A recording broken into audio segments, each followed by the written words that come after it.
7-мартка карата күндүн маанилүү жаңылыктары менен тааныштырабыз. Саламатсызбы?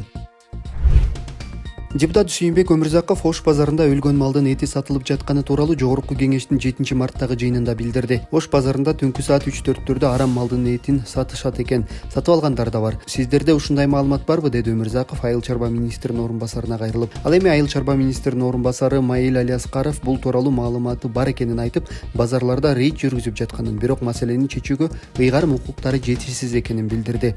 Анын айтымында бул маселе тууралуу кодекс иштелип жатат.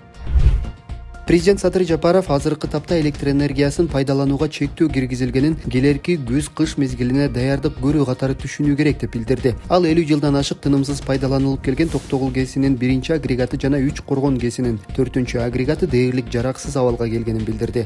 Алар 5-марттан тартып реконструкциялоо үчүн токтотулду. Ушуга байланыштуу электростанциялардын кубаттуулугу 290 мегаватт-саатка азаят. Мындай кырдаалда энергетика системасында тиешелүү болгон 290 мегаватт-саат электр энергия тартыштыгы пайда болуп, бул өлкөдө керектөөчүлөргө электр энергиясын пайдаланууга убактылуу чектөөлөрдү киргизүү зарылдыгы келип чыгат. Электр энергиясы эң көп керектелген эртең мененки жана кечки маалга аны колдонууга чектөө киргизилет, деди президент. Ошондой эле Жапаров 30 жылда бир дагы кошумча ГЭС курулбаганын айтып, элдин саны 2 эсеге жакын өскөнүн белгиледи. Азыр мен деле эптеп президенттик убактымды өткөрүп, көзүм көрбөсө көчүгүмдү бөрү жесин деп жатып алсам болот эле. Бирок абийирим жол бербеди. Элге жаман көрүнсө мейли, бирок баарын иретке келтирип кетейин деп бел байладым.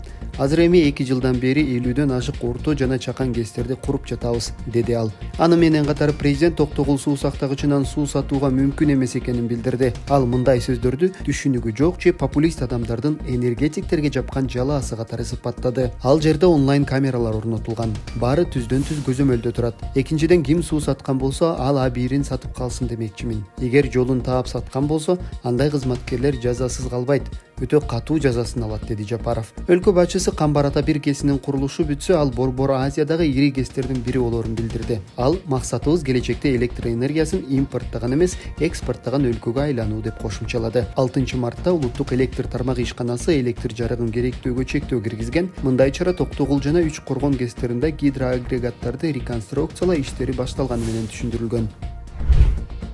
Жогорку кеңештин депутаты Шайлообек Атазов мандатын жокко чыгаруу боюнча Бишкек шаарынын административдик сотунун чыгарган чечимине комментарий берди. Ал Свердлов райондук сотунун чечими мыйзамсыз экенин айтты. Эч кандай юридикалык аргумент, фактылар жок. Өлкөбүздөгү саясий топтордун кызыкчылыгы менен жасалды. Тилекке каршы өлкөбүздө президенттин айланасына кайрадан 200 аферисттер, шылуундар топтолуп калды. Алардын атын атап, коомго жүзүн ачпаса болбойт окшойт. Мен эми мага болуп жаткан акыркы 6 айдагы саясий кысым жана аны кимдер уюштуруп жатканына күн сайын убакытка карап токтолуп турайын. Сабыр кылдым, жөн коюшпады, деди Атазов. 6-мартта Бишкектин административдик соту Атазовду депутаттык мандатынан ажыратып, Абдурахман Хаджи Муртазалиевди Свердлов 1 мандаттуу шайлоо округунан Жогорку кеңештин депутаты деп таанууга милдеттендирген.